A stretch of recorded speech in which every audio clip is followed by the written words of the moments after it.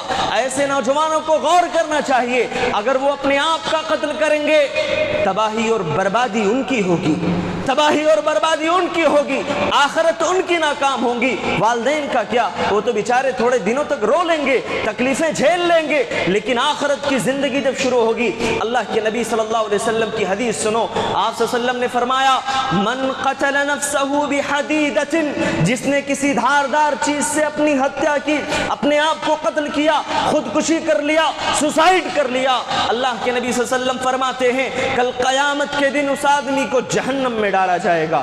اگر اس نے کود کر کے اپنی جان دی ہے تو جہنم میں ایک اونچی چیز اللہ تبارک و تعالی بنائے گا، اور اس اونچائی سے کود کر کے بار بار اس کی موت ہوگی، بار بار وہ زندہ ہوگا، اور یہی اس کی جہنم میں سزا ہوگی۔ دھاردار چیز سے کٹ کر کے موت ہوئی ہے، کاٹ کر کے مر گیا، اللہ تعالیٰ ایک دھاردار چیز دے دے گا، اسی سے بار بار اپنے آپ کو کاٹتا رہے گا۔ زہر کھا کر کے موت ہوئی ہے، اللہ تعالیٰ ایک تکلیف دہ چیز کھانے کے لیے کہے گا، وہ کھانا پڑے گا، بار بار یہ تکلیف جہنم کے اندر جھیلنی اور برداشت کرنی پڑے گی۔ میرے بھائیو، خودکشی اور سوسائڈ اسلام اس کی کبھی بھی اجازت نہیں دیتا ہے۔ ہمارے نبی صلی اللہ علیہ وسلم کو دیکھو، اللہ کے نبی صلی اللہ علیہ وسلم کی زندگی میں کیا بچپن سے لے کر کے جوانی تک آپ کے اوپر پھول برسائے گئے؟ کیا آپ کی زندگی میں کبھی کوئی تکلیف نہیں آئی؟ میرے بھائیو، میرے نبی کی زندگی تو دیکھو، ابھی ماں کے پیٹ میں، اللہ کے نبی صلی اللہ علیہ وسلم ابھی دنیا میں نہیں آئے، ماں کے پیٹ میں کہ والد کا انتقال ہو جاتا ہے، والد کا سایہ سر سے اٹھ جاتا ہے۔ جب اس دنیا میں آپ تشریف لائے، جب اس دنیا میں آپ آئے، اللہ کے نبی صلی اللہ علیہ وسلم جب سے 6 سال کے ہوئے، آپ کی عمر 6 سال کی ہوئی تو آپ کی والدہ بھی اس دنیا سے چلی جاتی ہیں، آپ کی والدہ کا بھی انتقال ہو جاتا ہے، اور جب آپ کی والدہ کا انتقال ہوتا ہے تو آپ کے دادا، جنہوں نے آپ کا نام بڑے پیار سے محمد رکھا تھا، آپ کو پالنا پوسنا شروع کرتے ہیں، آپ کی ساری ذمہ داریاں سنبھالتے ہیں۔ لیکن ابھی 8 سال کی عمر ہوئی تھی کہ دادا محترم بھی دنیا سے رخصت ہو گئے، چلے گئے، ابو طالب بھی دنیا سے چلے گئے، عبد المطلب بھی دنیا سے چلے گئے، آپ کے سر کے اوپر سے تمام اپنوں کا، اقربا کا جو سایہ تھا وہ اٹھ جاتا ہے۔ اللہ کے نبی جوانی، بچپن سے لے کر کے جوانی تک کے جو دن ہیں، آپ صلی اللہ علیہ وسلم نے یتیمی میں وہ دن گزارے ہیں، آپ اناتھ ہو کر کے دن گزارے ہیں، آپ کے آگے پیچھے کوئی نہیں تھا۔ اللہ کے نبی صلی اللہ علیہ وسلم دنیا میں بے سہارا ہو جاتے ہیں۔ آپ سے زیادہ کوئی تکلیف جھیلا ہے کیا؟ نبی صلی اللہ علیہ وسلم جب دنیا میں آئے، ماں کا سایہ اٹھ گیا، 6 سال کی عمر میں، 8 سال کی عمر میں دادا محترم چلے گئے، نوجوان ہوئے تو چاچا اس دنیا سے چلے گئے، کوئی آپ کا اپنے ساتھ نہیں۔ اور آپ کیا جانتے ہیں، نبی کریم صلی اللہ علیہ وسلم کو جب نبوت ملی تو زندگی بڑی آرام کی کٹی؟ نہیں میرے بھائیوں، اللہ کے نبی صلی اللہ علیہ وسلم کو جب نبوت ملی، اللہ کا پیغام عام کرنے کے لیے گئے، نماز میں ہے، سجدے میں ہے، کافروں کو گوارا نہیں ہے، آ کر کے آپ کے گردن پر اونٹ کی اوجھڑی ڈال دی جاتی ہے، اللہ کے نبی سر نہیں اٹھا پا رہے ہیں، تڑپ رہے ہیں سجدے میں، تکلیفیں نہیں آئی، پریشانیاں کیا نہیں آئی؟ آپ سے زیادہ اللہ کے نبی صلی اللہ علیہ وسلم سے زیادہ کوئی تکلیف جھیلنے والا ہے اس دنیا میں؟ اللہ کے نبی صلی اللہ علیہ وسلم مکے والوں سے جب عاجز آ گئے، یہ لوگ تو نہیں مانتے، چلو طائف چلتے ہیں، طائف والوں کو بلائیں گے، 100 کلومیٹر دوری ہے، طائف 100 کلومیٹر کا راستہ نبی کریم صلی اللہ علیہ وسلم نے پیدل چل کر کے طے کیا۔ وہاں جب گئے، بڑی امید کے ساتھ گئے تھے، اللہ کے نبی صلی اللہ علیہ وسلم نے وہاں کے سرداروں کو توحید کی دعوت دی، انہیں بلایا اللہ کی طرف۔ میرے بھائیوں، بجائے اس کے کہ وہ اللہ کا پیغام مانتے، نبی کریم صلی اللہ علیہ وسلم کی باتوں کو سنتے، انہوں نے انکار کر دیا اور آپ کا مذاق اڑانا شروع کر دیا۔ اے محمد، کیا اللہ تبارک و تعالیٰ کو تم ہی ملے تھے دعوت و تبلیغ کے لیے؟ اللہ اکبر، اس طریقے کے جملے، کیا اللہ کو تمہیں ملے تھے؟ نبی کریم صلی اللہ علیہ وسلم نے ہار نہیں مانی، اللہ کے نبی صلی اللہ علیہ وسلم نے ہار نہیں مانی، آپ خاموش نہیں بیٹھے، ایک ہفتے تک وہاں دعوت و تبلیغ کرتے رہے۔ آزمائش دیکھنی ہو، امتحان دیکھنا ہو، سب سے زیادہ اس دنیا کے اندر انبیاء کرام کو آزمایا جاتا ہے، اور ہمارے لیے ہمارے نبی کی زندگی تو آئیڈیل اور نمونہ ہے ہمارے سامنے۔ کتنی ساری پریشانیاں اللہ کے نبی کی زندگی میں آ رہی ہیں، آپ رحمت للعالمین ہیں، اللہ کے سب سے مقرب بندے ہیں، ان سب کے باوجود بھی نبی کی زندگی میں وہ تکلیفیں جسے ہم سن کر کے پڑھ کر کے آنکھیں اشکبار ہو جاتی ہیں، دل غمگین ہو جاتا ہے، رونگٹے کھڑے ہو جاتے ہیں، آنکھوں سے آنسو جاری ہو جاتے ہیں کہ نبی کی زندگی میں یہ تکلیفیں نبی نے برداشت کیسے کی؟ اللہ کی طرف سے توفیق ملی۔ ایک ہفتے تک تھے طائف سے، اب جانے کا وقت آ گیا۔ اللہ کے نبی نے بلایا، زید یہ لوگ ماننے کے لیے تیار نہیں ہو رہے، ایسا کرو اللہ تبارک و تعالیٰ جب انہیں توفیق دے گا یہ دعوت قبول کریں گے، اب ہمارے چلنے کا وقت آ گیا، ہم یہاں سے روانہ ہوتے ہیں۔ میرے بھائیوں، نبی کریم صلی اللہ علیہ وسلم کی زندگی تو دیکھو، اللہ کے نبی نے جب دعوت و تبلیغ کی، آپ کہیں کمانے کے لیے نہیں گئے تھے، آپ اپنے اہل و عیال کے آرام و راحت کے لیے نہیں گئے تھے، آپ اللہ کے کلمے کو بلند کرنے کے لیے آپ نے 100 کلومیٹر کی دوری طے کی تھی۔ جب وہاں سے آپ واپس آنے لگے تو وہاں کے اوباشوں نے، وہاں کے شریر لوگوں نے، وہاں کے شرپسندوں نے اللہ کے نبی صلی اللہ علیہ وسلم کو چین و سکون سے جانے بھی نہیں دیا۔ اپنے نوجوانوں کو، اپنے بچوں کو راستے کے دونوں طرف کھڑا کر دیا، ان کے ہاتھوں میں پتھر دے دیا۔ اللہ کے نبی صلی اللہ علیہ وسلم جا رہے ہیں، آپ کے اوپر پتھر برسائے جا رہے ہیں، آپ کو مارا جا رہا ہے، یہاں تک کہ آپ کے جسم سے خون بہہ کر کے آپ کے جوتے میں جم جاتا ہے۔ میرے بھائیو، تکلیف کا منظر دیکھنا ہو تو آ کر کے دیکھو اللہ کے نبی صلی اللہ علیہ وسلم کتنی تکلیفیں برداشت کر رہے ہیں۔ خون آپ کے جوتے میں جم جاتا ہے، آپ بڑے پریشان ہو جاتے ہیں، مگر آپ نے اللہ تبارک و تعالیٰ سے بد دعا نہیں کی، آپ نے اللہ سے بد دعا نہیں کی اللہ اس قوم کو ہلاک کر دے۔ آپ اپنے دل میں امیدیں لیے ہوئے جا رہے ہیں، آپ نے کہا کہ اے زید یہ پہاڑوں کے بیچ میں رہنے والے لوگ ہیں، ان کے دل بھی پہاڑوں کی طرح سخت ہو چکے ہیں، یہ ہماری بات جلدی ماننے کے لیے تیار نہیں ہوں گے۔ اللہ کے نبی وہاں سے 3 کلومیٹر کی دوری پر جاتے ہیں، ایک باغ میں آپ آرام کرنے کے لیے ٹھہر جاتے ہیں، رک جاتے ہیں۔ اللہ کے رسول صلی اللہ علیہ وسلم وہاں رکے، آپ صلی اللہ علیہ وسلم نے تھوڑی دیر آرام کیا، آرام کرنے کے بعد اللہ تبارک و تعالیٰ کی بارگاہ میں ہاتھ اٹھائی، دعا کرنے لگے۔ کیا دعا کی؟ اللہم اشکو ضعف قوتی، اے اللہ میں اپنی قوت اور اپنی طاقت کی کمزوری کی شکایت کرتا ہوں، اے اللہ میں کمزور ہوں، اے اللہ تو نے مجھے کن لوگوں کے حوالے کر دیا، وہ مجھ پر پتھر برسا رہے ہیں، مجھے تکلیف دے رہے ہیں۔ اللہ تبارک و تعالیٰ نے پہاڑ کے فرشتے کو بھیج دیا کہ جاؤ میرے نبی کے پاس جاؤ، میرے نبی کے پاس جاؤ، اگر میرے نبی نے اجازت دے دی کہ اس قوم کو ہلاک و برباد کرنا ہے تو تباہ و برباد کر دو ایسی قوم کو جس نے میرے نبی کے اوپر پتھر برسائے، جس نے میرے نبی کو تکلیف پہنچائی۔ پہاڑ کا فرشتہ آتا ہے، کہتا ہے نبی اگر آپ حکم دیں میں 2 پہاڑوں کے بیچ میں اس قوم کو رکھ کر کے پیس دوں، ان کی موت ہو جائے، تباہ و برباد ہو جائیں گے لوگ۔ اللہ کے نبی صلی اللہ علیہ وسلم کی رحمت دیکھو، اللہ کے نبی کی محبت دیکھو، امت کے لیے آپ کی الفت دیکھو۔ اللہ کے نبی نے کہا نہیں نہیں نہیں، میں ایسا نہیں ہونے دوں گا، بل نرجو، مجھے امید ہے اللہ تعالیٰ ان کی نسلوں میں ایسے لوگوں کو نکالے گا، ان کے نسلوں سے اللہ تعالیٰ ایسے لوگوں کو پیدا کرے گا جو من یعبد اللہ، اللہ کی عبادت کرنے والے لوگ ہوں گے، لا یشرکو باللہ، اللہ کے ساتھ شرک نہیں کریں گے، اللہ کے توحید کو بلند کریں گے۔ نبی نے یہ امید اس وقت جتائی تھی جب آپ خون میں لت پت تھے۔ چند ایام اور چند عرصے کے بعد اللہ نے اس قوم میں توحید پرستوں کو پیدا کر دیا۔ یہ ہوتی ہے محبت، یہ ہوتی ہے آزمائش، اللہ کا امتحان۔ کیسے کیسے دن دیکھے اللہ کے نبی صلی اللہ علیہ وسلم۔ پھر آپ نے جب ہجرت کی، مکے سے آپ گئے تو کیا مدینے میں جاتے ہوئے آپ کے اوپر پھول برسنے لگے؟ وہاں بھی آپ نے تکلیفوں کا سامنا کیا۔ اللہ کے نبی صلی اللہ علیہ وسلم نے وہاں جانے کے بعد جنگ بدر، جنگ احد، غزوہ خندق، بہت ساری جنگیں لڑی، بہت ساری پریشانیوں کا سامنا وہاں بھی کرنا پڑا۔